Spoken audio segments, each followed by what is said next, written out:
aferistė, visi žino, aferistė. Čia viskas aišku. Dėl ko dabar?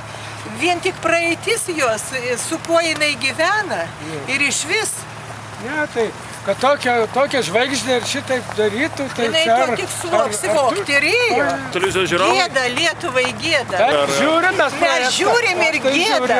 Ir gėda yra. Bet šitokie projektai, jeigu vyksta Lietuvoje, tai tikrai gėda. Mes sujaudinti, kad žvaigždžių tarpe yra tokių asmenų. Bet tai yra gėdinga. Taigi tą projektą žiūrėjo ne tik Lietuva. Ir kaip jinai gali patekti į žvaigždžių tarpą. Bet tokios Jurgelevičiūtės nepažinojau ir nenoriu pažinti. Kaip jinai galėjo, žinokit, būdama jauna ir gal gan ir nebjauri moteris ir apsivesti už kalinio.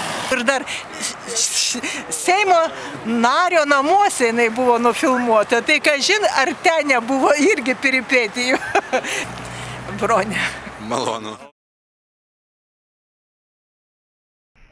Aš tai žinojau šeštadienį. Ką pagalvojau, nieko nepagalvojau, buvau šokiruota. O šiaip nepatikėjau. Netikiu ir dabar. Ir netikiu ir nenoriu tikėti. Ir,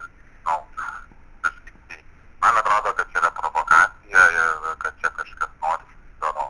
O jeigu šiaip tai būtų tiesa, tai nieko tai nepakeistų. Taip pat kaip ir su Džordana, lygiai taip pat aš galiu ir apie Irmą pasakyti, kad ir kas beatsitiktų, nenusigręžti.